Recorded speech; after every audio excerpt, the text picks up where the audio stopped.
स्वागत है आपका अपने चैनल आज क्लास में। जैसे आपको पता है टेस्ट सीरीज शुरू कर दिया गया है और ये टेस्ट सीरीज रोज सुबह 5 बजे लाइव चलता है। तो 5 बजे सुबह आप हमसे लाइव जुड़ के अपना टेस्ट दे सकते हैं। और आज की इस वीडियो में सभी विषयों से 30 महत्वपूर्ण ऑब्जेक्टिव प्रश्न लिया गया है जो 2021 बोर्ड एग्जाम के लिए काफी ही महत्वपूर्ण होगा।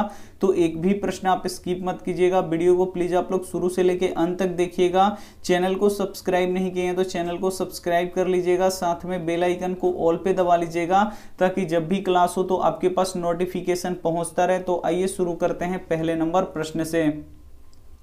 पहला प्रश्न है, दाढ़ी बनाने में कौन सा दर्पण का प्रयोग किया जाता है? ए ऑप्शन है उत्तल दर्पण का, बी ऑप्शन है अवतल दर्पण का, सी ऑप्शन है समतल दर्पण का, डी ऑप्शन है इनमें से कोई नहीं। तो यहाँ पे आपको बताना है कि दाढ़ी बनाने में कौन सा दर्पण का प्रयोग किया जाता है। तो दाढ़ी बनाने में अवतल दर्पण का प्रयोग किया जाता है, यानी यहाँ पे बी ऑप्शन क्या हो जाएगा, यहाँ पे बिल्कुल ही सही हो जाएगा। एक प्रश्न ये भी आता है कि डॉक्टरी क्षेत्र में किस दर्पण का प्रयोग किया जाता है? तो डॉक्टरी क्षेत्र में अवतल दर्पण का प्रयोग किया जाता है, तो इसे भी आपको यहाँ पे याद रखना है। एक प्रश्न ये भी आता है कि मोटर गाड़ी के साइड मिरर के रूप में किस दर्पण का प्रयोग किया जाता है? तो मोटर गाड़ी के साइड मिरर के रूप में उत्तल दर्पण का प्रयोग किया जाता है, तो ये भी आपको याद रखना है। आइए देखते हैं यहाँ पे अगला प्रश्न। अगला प्रश्न आप देखिए 2 नंबर प्रश्न है, स्वतंत्रता प्राप्ति के पूर्व भारतीय अर्थव्यवस्था कैसी थी? ए ऑप्शन है कृषि प्रधान, बी ऑप्शन है उद्योग प्रधान, सी ऑप्शन है व्यवसाय प्रधान, डी ऑप्शन है इनमें से कोई नहीं। तो स्वतंत्रता प्राप्ति के पूर्व भारतीय अर्थव्यवस्था कैसी थी? तो कृषि प्रधान थी, यानी यहाँ पे ए ऑप्शन क्या हो जाएगा, यहाँ पे बिल्कुल ही सही हो जाएगा। एक प्रश्न ये भी पूछता है कि भारतीय कृषि कार्य में महिलाओं की भागीदारी कितनी है? तो महिलाओं की भागीदारी 40% है, तो इसे भी आपको यहाँ पे याद रखना है। आइए देखते हैं यहाँ पे अगला प्रश्न। अगला प्रश्न आप देखिए 3 नंबर प्रश्न है कि 5, 3, 7, 6, 4, 2, 1 की माध्यिका ज्ञात करें। यहाँ पे आपको क्या निकालना है? जो ये संख्या दिया है इसकी माध्यिका निकालना है। तो माध्यिका कैसे निकाला जाता है? तो जो संख्या दिया होता है सबसे पहले उसको बढ़ते हुए क्रम में लिखते हैं और जो संख्या बीच में आता है वही उसकी क्या होती है, माध्यिका होती है। तो सबसे पहले हम इसको बढ़ते हुए क्रम में लिखेंगे। तो सबसे पहले छोटा लिखना पड़ेगा। तो सबसे छोटा क्या है, 1 है, तो 1, इससे बड़ा 2 है तो यहाँ पे लिखेंगे 2, और 2 से बड़ा क्या है 3, तो यहाँ पे लिखेंगे 3, 3 से बड़ा 4 है तो यहाँ पे लिखेंगे 4, और 4 से बड़ा 5 है तो यहाँ पे लिखेंगे 5, और 5 से बड़ा 6 है तो यहाँ पे लिखेंगे 6, और 6 से बड़ा क्या है 7, तो यहाँ पे लिखेंगे 7। अब आपको बीच वाली संख्या निकालना है। तो 3 इधर से छोड़ दीजिए, 3 इधर से छोड़ दीजिए, बीच में कौन सी संख्या आ गया, 4, यानी 4 इसकी क्या हो जाएगा, माध्यिका हो जाएगा, यानी यहाँ पे सी ऑप्शन क्या हो जाएगा, यहाँ पे बिल्कुल ही सही हो जाएगा। उम्मीद करते हैं ये प्रश्न आपको काफी अच्छी तरीके से समझ में आया होगा। आइए देखते हैं यहाँ पे अगला प्रश्न। अगला प्रश्न यहाँ पे देखिए 4 नंबर प्रश्न है कि स्वामी दयानंद के बचपन का नाम क्या था? ए ऑप्शन है शंकर, बी ऑप्शन है शिव शंकर, सी ऑप्शन है मूल शंकर, डी ऑप्शन है उमा शंकर। तो यहाँ पे आपको बताना है स्वामी दयानंद के बचपन का नाम क्या था? तो मूल शंकर था, यानी यहाँ पे सी ऑप्शन क्या हो जाएगा, यहाँ पे बिल्कुल ही सही हो जाएगा। और जो स्वामी दयानंद थे वो एक समाज उद्धारक थे, तो ये भी आपको यहाँ पे याद रखना है। आइए देखते हैं यहाँ पे अगला प्रश्न। अगला प्रश्न यहाँ पे देखिए 5 नंबर प्रश्न है कि सीएनजी में कौन कौन अवयव होते हैं? ए ऑप्शन है मीथेन, बी ऑप्शन है इथेन, सी ऑप्शन है प्रोपेन, डी ऑप्शन है सभी। तो सीएनजी का फुल फॉर्म क्या होता है? तो कंप्रेस्ड नेचुरल गैस होता है। और इसका उपयोग कहाँ पे होता है? तो जो बड़े बड़े शहर होते हैं उसमें जो गाड़ियाँ चलती हैं तो इसी सीएनजी से चलती हैं, यानी कंप्रेस्ड नेचुरल गैस से चलती हैं। तो इसमें कौन कौन से अवयव होते हैं? तो मीथेन होता है, इथेन होता है, प्रोपेन होता है, यानी डी ऑप्शन क्या हो जाएगा, बिल्कुल ही सही हो जाएगा। यानी यहाँ पे डी ऑप्शन यानी सभी क्या हो जाएगा, यहाँ पे बिल्कुल ही सही हो जाएगा। और जो सीएनजी होता है इसमें प्रमुख कौन सा होता है? तो प्रमुख यानी इसमें मीथेन होता है, यानी सबसे अधिक सीएनजी में क्या पाया जाता है, मीथेन पाया जाता है। सीएनजी में तो तीनों ही पाया जाता है लेकिन सबसे ज्यादा क्या पाया जाता है, मीथेन पाया जाता है। तो ये भी आपको यहाँ पे याद रखना है। अगर वीडियो अच्छी लग रही है तो वीडियो को आप लोग जरूर लाइक कर दीजिएगा और वीडियो को प्लीज आप लोग शुरू से लेकर अंत तक जरूर देखिएगा। ये देखते हैं यहाँ पे अगला प्रश्न। अगला प्रश्न यहाँ पे देखिए 6 नंबर प्रश्न है, भारतीय लोकतंत्र के प्रति लोगों की है। ए ऑप्शन है आस्था, बी ऑप्शन है अनास्था, सी ऑप्शन है अविश्वास, डी ऑप्शन है प्रेम। तो यहाँ पे आपको बताना है भारतीय लोकतंत्र के प्रति लोगों की है क्या है? तो लोगों की आस्था है, यानी यहाँ पे ए ऑप्शन क्या हो जाएगा, यहाँ पे बिल्कुल ही सही हो जाएगा। ये देखते हैं यहाँ पे अगला प्रश्न। अगला प्रश्न है आप देखिए 7 नंबर प्रश्न है, यदि घन का एक भुजा 3 सेंटीमीटर हो तो आयतन ज्ञात करें। यहाँ पे देखिए एक घन है जिसकी एक भुजा क्या दिया है, 3 सेंटीमीटर दिया है, तो बोल रहा है कि उस घन का आयतन ज्ञात करें। तो घन का आयतन का आपको फॉर्मूला पता होगा तो ये प्रश्न बनेगा, अगर नहीं पता है तो आपसे नहीं बनेगा। तो घन का आयतन का फॉर्मूला क्या होता है, तो ये होता है भुजा क्यू, यानी क्या होता है, ये भुजा क्यू होता है। तो यहाँ पे देखिए एक भुजा कितना दी है, 3 सेंटीमीटर, तो यहाँ पे लिखेंगे 3 सेंटीमीटर और इसका क्या कर देंगे, क्यूब कर देंगे। क्यूब का मतलब क्या होता है, ये 3 बार गुणा होगा, तो यहाँ पे लिखेंगे 3 सेंटीमीटर गुणे यहाँ पे लिखेंगे 3 सेंटीमीटर गुणे लिखेंगे यहाँ पे 3 सेंटीमीटर। अब यहाँ पे अंक में अंक से गुणा कर लीजिए, 3 तरीका 9, 9 तरी कितना होता है यहाँ पे 27, और सेंटीमीटर में सेंटीमीटर से होगा तो सेंटीमीटर स्क्वायर, और सेंटीमीटर स्क्वायर में सेंटीमीटर से गुणा होगा तो सेंटीमीटर क्या हो जाएगा, क्यूब हो जाएगा। यानी 27 सेंटीमीटर क्यूब क्या हो जाएगा, उस घन का क्या होगा, आयतन होगा। जो ऑप्शन नंबर यहाँ पे देखिए सी ऑप्शन क्या हो जाएगा, यहाँ पे बिल्कुल ही सही हो जाएगा। उम्मीद करते हैं ये भी प्रश्न आपको काफी अच्छे तरीके से समझ में आया होगा। आइए देखते हैं यहाँ पे अगला प्रश्न। अगला प्रश्न आप देखिए 8 नंबर प्रश्न है कि चंद्रगुप्त मौर्य ने किस वंश की स्थापना किया। ए ऑप्शन है मौर्य वंश, बी ऑप्शन है गुप्त वंश, सी ऑप्शन है परमार वंश, डी ऑप्शन है इनमें से कोई नहीं। तो यहाँ पे आपको बताना है कि जो चंद्रगुप्त मौर्य थे वो किस वंश की स्थापना किए थे। तो चंद्रगुप्त मौर्य यहाँ पे मौर्य वंश का स्थापना किए थे, यानी यहाँ पे ए ऑप्शन क्या हो जाएगा, यहाँ पे बिल्कुल ही सही हो जाएगा। और ये कहाँ के राजा थे, तो पाटलिपुत्र के राजा थे, तो ये भी आपको यहाँ पे याद रखना है। आइए देखते हैं यहाँ पे अगला प्रश्न।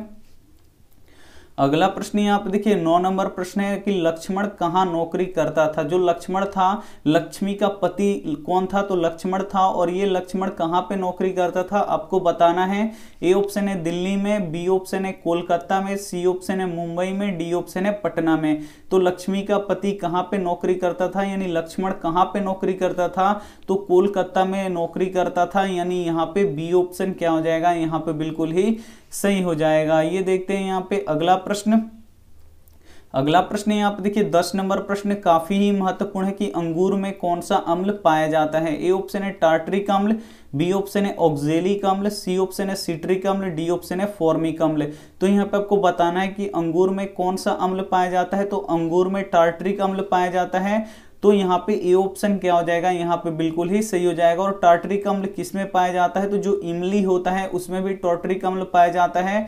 और ऑक्जेलिक अम्ल किस में पाया जाता है, तो जो टमाटर होता है उसमें ऑक्जेलिक अम्ल पाया जाता है। और सिट्रिक अम्ल किस में पाया जाता है, तो जो खट्टे फल होते हैं जैसे नींबू हो गया, संतरा हो गया, उसमें कौन सा अम्ल पाया जाता है, सिट्रिक अम्ल पाया जाता है। और फॉर्मिक अम्ल किस में पाया जाता है, तो जो चींटियां होती हैं उसमें कौन सा अम्ल पाया जाता है, तो फॉर्मिक अम्ल पाया जाता है। तो ये भी प्रश्न आपको काफी अच्छे तरीके से समझ में आया होगा। समझ में आ रहा है तो वीडियो को आप लोग प्लीज स्किप मत कीजिएगा, वीडियो को प्लीज आप लोग शुरू से लेके अंत तक जरूर देख लीजिएगा। एक बार यहाँ पे क्लास टाइमिंग देख लीजिए, टेस्ट कब होता है, तो 5 बजे सुबह में। सब्जेक्टिव प्रश्न कब होता है, तो 1 बजे दिन में। मॉडल पेपर कब होता है, तो 6 बजे शाम में। क्रैश कोर्स कब होता है, तो रात 8 बजे होता है। आइए देखते हैं यहाँ पे अगला प्रश्न।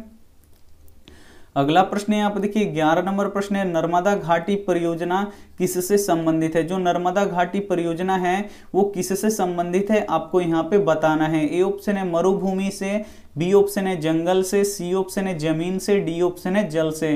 तो नर्मदा घाटी परियोजना किससे संबंधित है, तो ये जल से संबंधित है, यानी यहाँ पे डी ऑप्शन क्या हो जाएगा, यहाँ पे बिल्कुल ही सही हो जाएगा। और नर्मदा बचाओ आंदोलन से कौन जुड़ी हुई है, तो मेधा पाटिकर जुड़ी हुई है, तो ये भी आपको साथ में याद रखना है। आइए देखते हैं यहाँ पे अगला प्रश्न। अगला प्रश्न यहाँ पे देखिए 12 नंबर प्रश्न की एक समान त्रिज्या और ऊंचाई वाले बेलन, और यहाँ पे देखिए क्या लिखा है, एक बार फिर से यहाँ पे देख लीजिए, एक समान त्रिज्या और ऊंचाई वाले बेलन और शंकु के आयतनों का अनुपात ज्ञात करें। यहाँ पे बोल रहा है कि समान ऊंचाई और समान त्रिज्या वाले एक बेलन है और एक क्या है, शंकु है, तो उनके आयतनों का अनुपात यहाँ पे क्या करना पड़ेगा, निकालना पड़ेगा। तो सबसे पहले यहाँ पे बेलन दिया है, तो सबसे पहले बेलन का आयतन यहाँ पे निकालना पड़ेगा।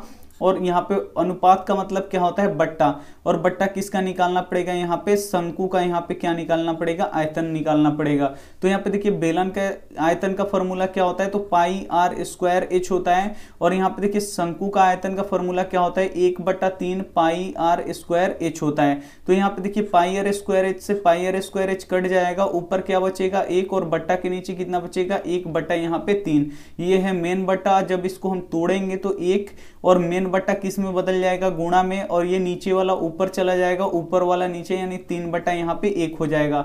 यानी यहाँ पे देखिए 3 में 1 से गुणा करेंगे तो 3, और बट्टा के नीचे क्या आएगा 1 आएगा। जब इसको अनुपात में बदलेंगे तो 3, और ये जो बट्टा होता है यही अनुपात होता है, और कितना हो जाएगा यहाँ पे 1, यानी 3:1 क्या हो जाएगा यहाँ पे बिल्कुल ही सही हो जाएगा। यानी यहाँ पे सी ऑप्शन क्या हो जाएगा यहाँ पे बिल्कुल ही सही हो जाएगा। तो उम्मीद करते हैं ये भी प्रश्न आपको काफी अच्छे तरीके से समझ में आया होगा। आइए देखते हैं यहाँ पे अगला प्रश्न। अगला प्रश्न यहाँ पे देखिए 13 नंबर प्रश्न है कि मेगास्थनीज किसके शासन काल में पटना आया था। जो मेगास्थनीज था वो किसके शासन काल में पटना आया था, आपको यहाँ पे बताना है। ए ऑप्शन है अशोक के शासन काल में, बी ऑप्शन है मुगल के शासन काल में, सी ऑप्शन है चंद्रगुप्त मौर्य के शासन काल में, डी ऑप्शन है अंग्रेजों के शासन काल में। तो यहाँ पे आपको बताना है कि जो मेगास्थनीज था वो किसके शासन काल में पटना आया था। तो ये चंद्रगुप्त मौर्य के शासन काल में पटना आया था, यानी यहाँ पे सी ऑप्शन क्या हो जाएगा यहाँ पे बिल्कुल ही सही हो जाएगा। और यहाँ पे देखिए प्राचीन समय में पटना का क्या नाम था, तो पटना का नाम पाटलिपुत्र था। तो ये भी आपको यहाँ पे याद रखना है। आइए देखते हैं यहाँ पे अगला प्रश्न।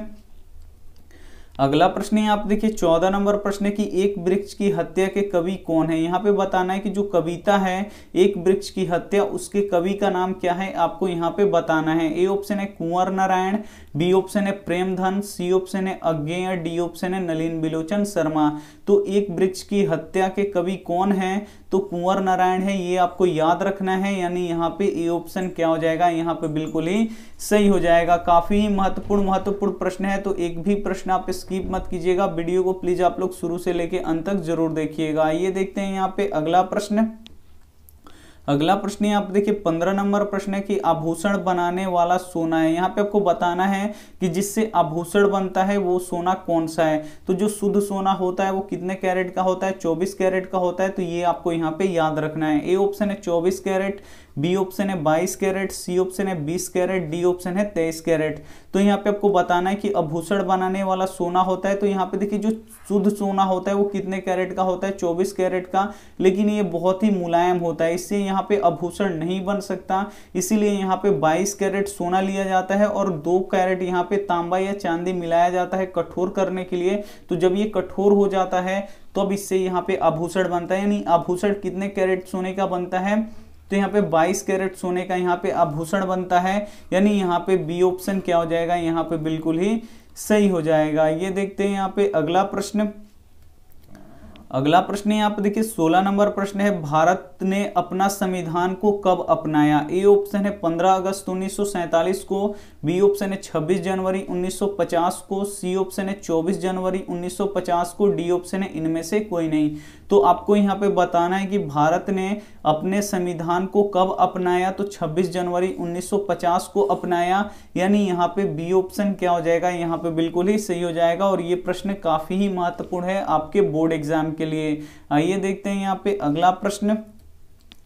अगला प्रश्न यहाँ पे देखिए 17 नंबर प्रश्न है, यदि किसी वृत्त का क्षेत्रफल 4 पाई सेंटीमीटर स्क्वायर है तो इसका व्यास ज्ञात करें। बोल रहा है कि एक वृत्त है जिसका क्षेत्रफल कितना दिया है, यहाँ पे देखिए 4 पाई सेंटीमीटर स्क्वायर है। तो इस वृत्त का आपको क्या निकालना है, जो ये व्यास है ये आपको यहाँ पे निकालना है। तो यहाँ पे क्या दिया है, तो वृत्त का क्षेत्रफल दिया है। तो सबसे पहले यहाँ पे लिखेंगे वृत्त का क्षेत्रफल कितना दिया है, तो यहाँ पे लिख देते हैं 4 पाई सेंटीमीटर स्क्वायर। ये क्या दिया है, इसका क्षेत्रफल दिया है, तो यहाँ पे हम लिख देते हैं। और वृत्त का क्षेत्रफल क्या होता है, इसका फॉर्मूला पाई आर स्क्वायर होता है। और यहाँ पे क्या है 4 पाई सेंटीमीटर स्क्वायर। तो यहाँ पे आप लोग देख सकते हैं पाई से पाई कट जाएगा, यहाँ पे क्या क्या बचा, आर स्क्वायर बराबर 4 सेंटीमीटर स्क्वायर। अब यहाँ पे देखिए स्क्वायर है तो बराबर की उधर जाएगा तो रूट हो जाएगा, नहीं आर निकल जाएगा हम लोगों का। आर बराबर क्या होगा, अंडर रूट 4 सेंटीमीटर स्क्वायर। तो यहाँ पे देखिए आर बराबर क्या होगा, यहाँ पे देखिए 4 का वर्गमूल कितना होता है 2, और सेंटीमीटर स्क्वायर है तो 2 सेंटीमीटर स्क्वायर है तो 1 सेंटीमीटर क्या हो जाएगा, यहाँ पे 12 निकल जाएगा। यानी त्रिज्या कितना निकल गया, 2 सेंटीमीटर निकल गया।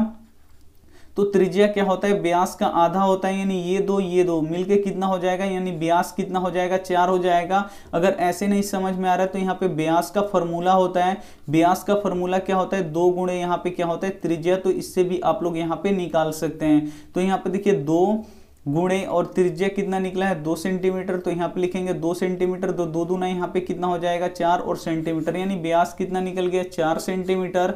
जो ऑप्शन नंबर ए क्या हो जाएगा यहाँ पे बिल्कुल ही सही हो जाएगा। ये देखते हैं यहाँ पे अगला प्रश्न। अगला प्रश्न यहाँ पे देखिए 18 नंबर प्रश्न है कि लघु तरंगदैर्घ्य वाले प्रकाश का प्रकीर्णन होता है। ए ऑप्शन है सबसे कम, बी ऑप्शन है सबसे अधिक, सी ऑप्शन है न अधिक न कम, डी ऑप्शन है इनमें से कोई नहीं। तो यहाँ पे आपको बताना है कि जिस रंग का तरंगदैर्घ्य यहाँ पे देखिए कम होता है तो वो क्या होता है, उसका प्रकीर्णन सबसे अधिक होता है। तो यहाँ पे क्या हो जाएगा, बी ऑप्शन क्या हो जाएगा, यहाँ पे बिल्कुल ही सही हो जाएगा। यहाँ पे देखिए जो बैंगनी रंग होता है उसका प्रकीर्णन सबसे कम होता है, यहाँ पे सॉरी यहाँ पे उसका जो तरंगदैर्घ्य होता है वो सबसे कम होता है, इसीलिए उसका प्रकीर्णन सबसे अधिक होता है। और यहाँ पे देखिए जो लाल रंग होता है उसका तरंगदैर्घ्य बहुत ही अधिक होता है तो उसका प्रकीर्णन बहुत ही कम होता है। तो ये भी आपको साथ में याद रखना है। आइए देखते हैं यहाँ पे अगला प्रश्न।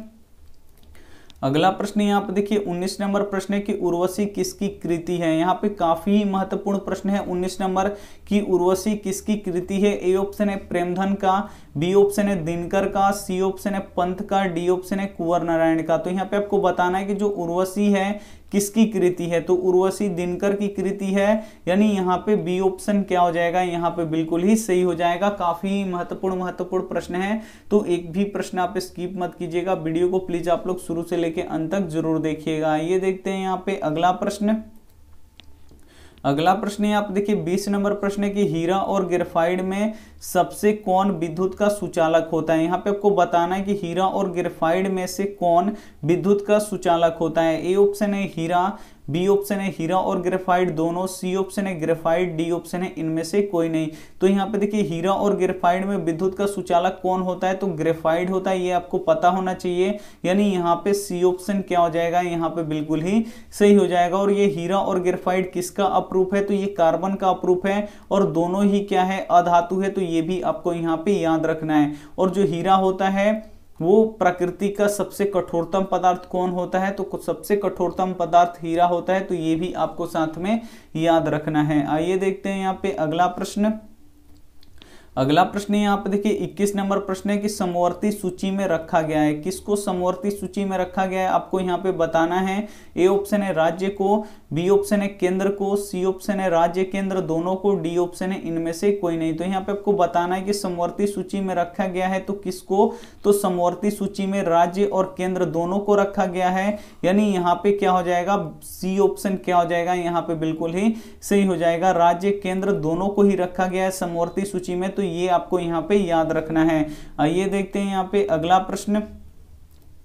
अगला प्रश्न यहाँ पे देखिए 22 नंबर प्रश्न है कि यदि cos a बराबर 4/3 हो तो sin स्क्वायर a का मान ज्ञात करें। तो यहाँ पे देखिए क्या दिया है, cos a बराबर यहाँ पे 4 कितना दिया है 5 दिया है। तो यहाँ पे बोल रहा है कि sin a का यहाँ पे आपको क्या करना है, मान निकालना है। तो सबसे पहले यहाँ पे देखिए cos a का फॉर्मूला क्या होता है, यहाँ पे आधार बट्टा क्या होता है, कण होता है, ये आपको पता होना चाहिए। तो यहाँ पे आधार कितना दिया है 4 दिया है, ऊपर वाला ऊपर के बराबर, और कण कितना दिया है 5 दिया है। तो यहाँ पे देखिए साइन का जब हम निकालते हैं तो साइन का फॉर्मूला क्या होता है, लंब बटा क्या होता है, यहाँ पे कण होता है। तो लंब तो इसमें दिया ही नहीं है, आधार 4 दिया है, कण यहाँ पे 5 दिया है, लेकिन लंब नहीं दिया है। तो पाइथागोरस प्रमेय से हम यहाँ पे लंब निकालेंगे। तो इसका फॉर्मूला क्या होता है, पाइथागोरस प्रमेय क्या होता है, तो कण का स्क्वायर बराबर क्या होता है, यहाँ पे लंब का स्क्वायर जोड़ क्या होता है, यहाँ पे आधार का स्क्वायर। कण कितना दिया है आप लोग देख सकते हैं, यहाँ पे 5 है, तो यहाँ पे 5 का स्क्वायर। लंब कितना है नहीं पता है, इसको निकालना है, तो इसको वैसे ही छोड़ दीजिए। आधार कितना है 4 है, तो यहाँ पे कर देंगे 4 का स्क्वायर। तो यहाँ पे देखिए 5 का स्क्वायर कितना हो जाएगा 25 बराबर यहाँ पे लंब का स्क्वायर, और जो 4 का स्क्वायर कितना हो जाता है 16। अब 16 इधर जोड़ रहा है तो बराबर की इधर आएगा तो घटाएगा, यानी 25 माइनस 16 बराबर क्या हो जाएगा, इधर लंब का स्क्वायर हो जाएगा। तो 25 में से 16 निकलेगा तो कितना बचेगा, यहाँ पे 9 बचेगा, बराबर उधर क्या होगा, यहाँ पे लंब का स्क्वायर होगा। अब यहाँ पे देखिए हमको लंब निकालना है तो यहाँ पे स्क्वायर है, तो स्क्वायर को भी क्या करेंगे, बराबर के इधर भेजेंगे। तो स्क्वायर जब बराबर के इधर आएगा तो क्या हो जाएगा, रूट हो जाएगा, और इधर क्या बच जाएगा, सिर्फ लंब बच जाएगा। तो यहाँ पे देखिए रूट 9 का वर्गमूल कितना होता है 3, यानी लंब कितना निकल गया, यहाँ पे 3 निकल गया। तो अब यहाँ पे हमको किसका मान निकालना है, साइन स्क्वायर ए का मान निकालना है।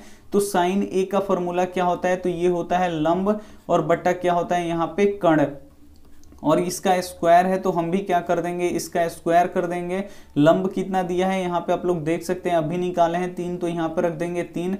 कर्ण कितना दिया है आप लोग देख सकते हैं, यहाँ पे नीचे वाला नीचे के बराबर, यानी कर्ण 5 है तो यहाँ पे लिख देंगे 5, और इसका स्क्वायर है तो स्क्वायर कर देंगे। 3 का स्क्वायर करेंगे तो 9 हो जाएगा, और 5 का स्क्वायर करेंगे तो कितना हो जाएगा, 25 हो जाएगा। यानी यहाँ पे सी ऑप्शन क्या हो जाएगा, यहाँ पे बिल्कुल ही सही हो जाएगा। उम्मीद करते हैं ये प्रश्न आपको काफी अच्छी तरीके से समझ में आया होगा। आइए देखते हैं यहाँ पे अगला प्रश्न। अगला प्रश्न यहाँ पे देखिए 23 नंबर प्रश्न है कि लाल गुलाब को हरे प्रकाश में कैसे दिखाई देता है। यहाँ पे आपको बताना है कि जो लाल गुलाब होता है उसको अगर हरे प्रकाश में देखे तो कैसा दिखाई देता है। ए ऑप्शन है लाल, बी ऑप्शन है हरा, सी ऑप्शन है काला, डी ऑप्शन है पीला। तो लाल गुलाब को जब हरे प्रकाश में देखेंगे तो वो कैसा दिखाई देगा, तो वो काला दिखाई देगा। ये आपको यहाँ पे याद रखना है, काफी महत्वपूर्ण प्रश्न है। यानी यहाँ पे सी ऑप्शन क्या हो जाएगा, यहाँ पे बिल्कुल ही सही हो जाएगा। ये देखते हैं यहाँ पे अगला प्रश्न 24 नंबर प्रश्न है कि निर्लज अपराधी किसे कहा गया है। ए ऑप्शन है चोर को, बी ऑप्शन है डकैत को, सी ऑप्शन है नाखून को, डी ऑप्शन है सिपाही को। तो यहाँ पे आपको बताना है कि निर्लज अपराधी किसे कहा गया है, तो निर्लज अपराधी नाखून को कहा गया है। यानी यहाँ पे सी ऑप्शन क्या हो जाएगा, यहाँ पे बिल्कुल ही सही हो जाएगा। ये देखते हैं यहाँ पे अगला प्रश्न यहाँ पे देखिए 25 नंबर प्रश्न है कि गंगा प्रदूषण के कारक हैं। ए ऑप्शन है शहरों का कचरा, बी ऑप्शन है मृतकों का राख, सी ऑप्शन है उद्योगों का कचरा, डी ऑप्शन है इनमें से सभी। तो यहाँ पे आपको बताना है कि गंगा प्रदूषण के कारक कौन कौन से हैं। तो जो शहरों का कचरा होता है वो भी जाता है, जो मृतकों की राख होता है वो भी गंगा में प्रवाहित होता है, और जो उद्योगों का कचरा होता है वो भी गंगा में प्रवाहित होता है। यानी इसमें से सभी क्या हो जाएगा, यहाँ पे बिल्कुल ही सही हो जाएगा। यानी यहाँ पे डी ऑप्शन क्या हो जाएगा, यहाँ पे बिल्कुल ही सही हो जाएगा। गंगा प्रदूषण के कारक कौन कौन है, तो शहरों का कचरा भी है, मृतकों का राख भी है, उद्योगों का कचरा भी है। यानी सभी क्या हो जाएगा, यहाँ पे बिल्कुल ही सही हो जाएगा। ये देखते हैं यहाँ पे अगला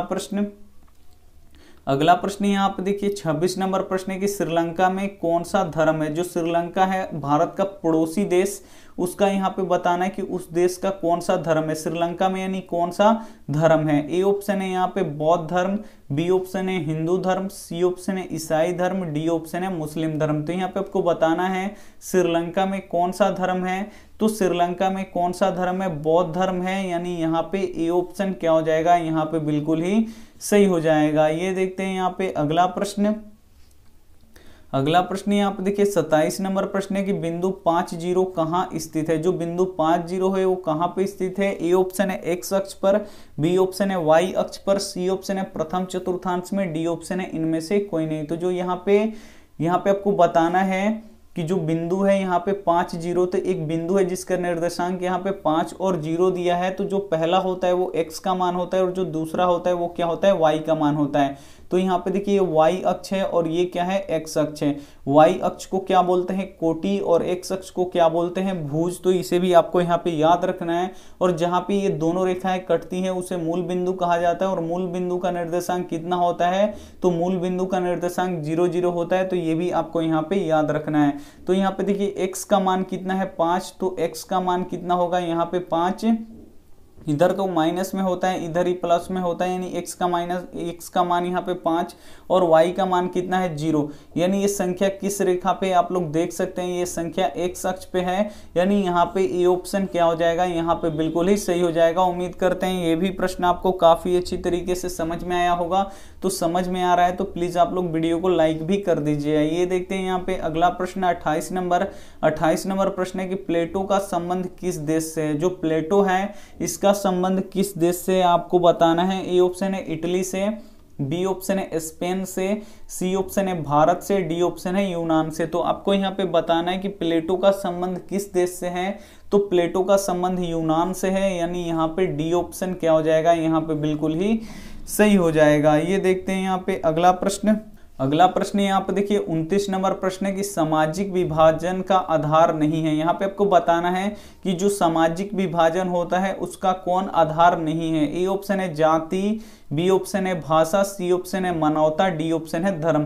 तो यहाँ पे आपको बताना है कि सामाजिक विभाजन का आधार नहीं है। तो यहाँ पे देखिए जाति पे भी विभाजन होता है, भाषा पे भी विभाजन होता है, धर्म पे तो विभाजन होता ही है, लेकिन मानवता पे विभाजन नहीं होता है समाज का, यानी यहाँ पे सी ऑप्शन क्या हो जाएगा, यहाँ पे बिल्कुल ही सही हो जाएगा। समाज का विभाजन जाति के आधार पे हो जाता है, भाषा के आधार पे हो जाता है, धर्म के आधार पे हो जाता है, लेकिन जहां पे मानवता होता है वहां पे कोई भी विभाजन नहीं होता है, यानी यहाँ पे सी ऑप्शन क्या हो जाएगा, यहाँ पे बिल्कुल ही सही हो जाएगा। ये देखते हैं यहाँ पे अगला प्रश्न।